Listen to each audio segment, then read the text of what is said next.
Assalamualaikum warahmatullahi wabarakatuh. Berjumpa lagi dengan Ustazah Ainun. Kali ini Ustazah Ainun akan menjelaskan tentang tema 6, subtema 1 pembelajaran 2, 5, dan 6 PPKN.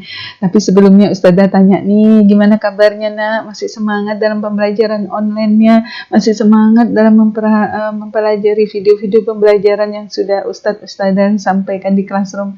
Alhamdulillah kalau masih semangat.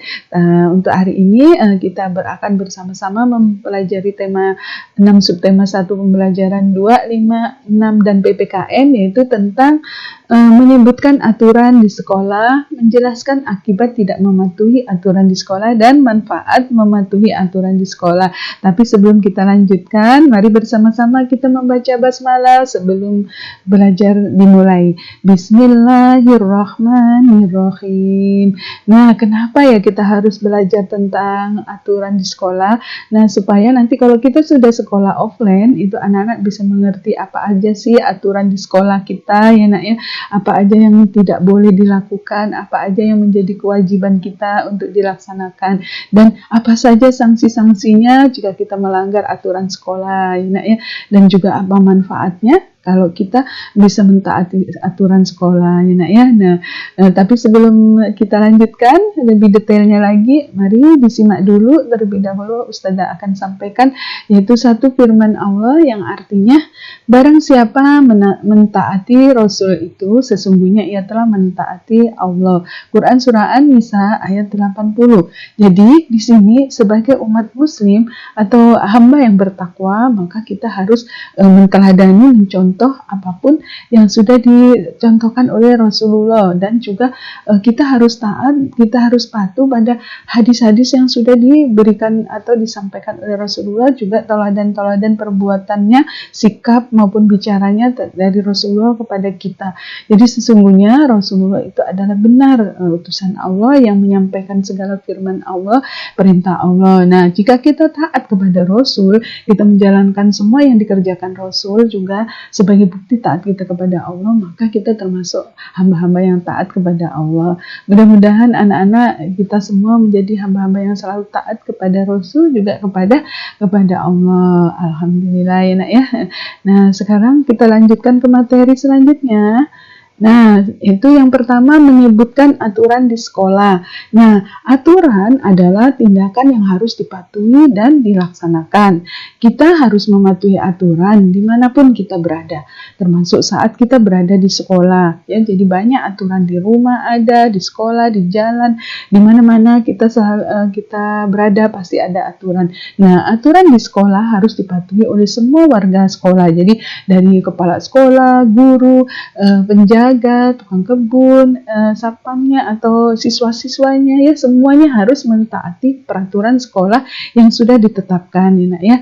Nah, seperti itu. Nah, selanjutnya contoh aturan yang ada di sekolah. Nah, antara lain yang pertama, datang ke sekolah sebelum bel berbunyi. Nah, biasanya kita sebelum jam 7 kita sudah ada di sekolah. Kemudian memakai seragam dengan rapi sesuai jadwal. Jadi tidak boleh pakai seragam yang lain-lain, ya nak ya. Kalaupun lain karena akibat bajunya masih basah atau masih kotor, boleh izin terlebih dahulu, ya nak ya. Nah, kemudian membuang sampah pada tempatnya, yaitu termasuk kita ya, di tempat sekolah kita ada assalam, ya nak ya, istilah assalam. Nah, itu jadi seperti ini, ya nak ya. Nah, kemudian yang selanjutnya yaitu menjelaskan akibat tidak mematuhi aturan sekolah. Jadi kalau kita misalnya kita tidak mentaati aturan di sekolah, ada akibatnya, ya nak ya. Yang pertama, sekolah memiliki aturan. Kemudian aturan sekolah harus kita patuhi. Aturan dibuat agar semua kegiatan di sekolah dapat berjalan dengan tertib.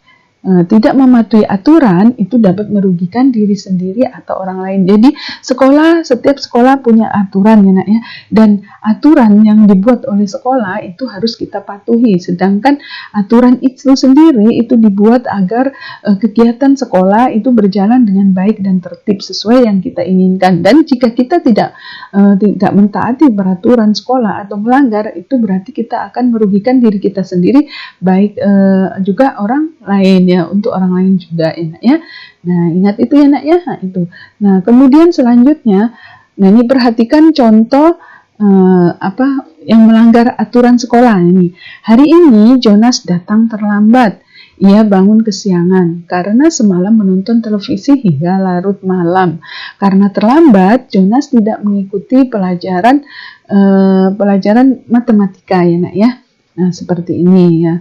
Terus kemudian Jonas tidak mematuhi aturan datang tepat waktu. Akibatnya Jonas tidak mengikuti pelajaran matematika. Nah, di sini ini adalah contoh bagi yang terlambat sekolah atau istilahnya melanggar aturan sekolah, yaitu untuk tepat datang waktu yang sudah ditentukan, yaitu sebelum bel belajar.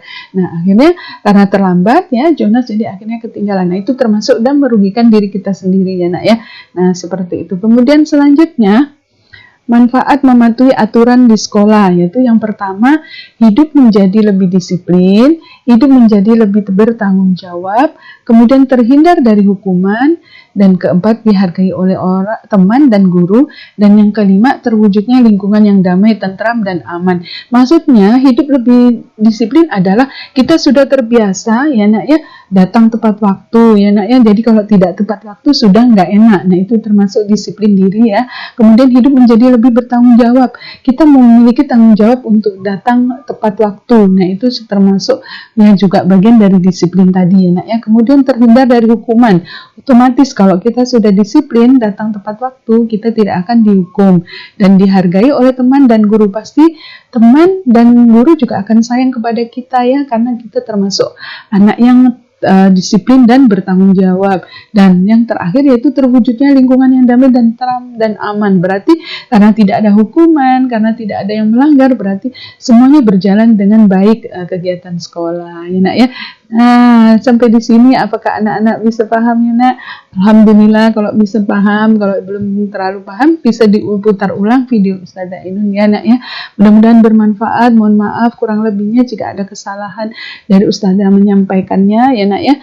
Karena kebenaran cuma milik Allah, kesalahan cuma milik Ustazah Ainun.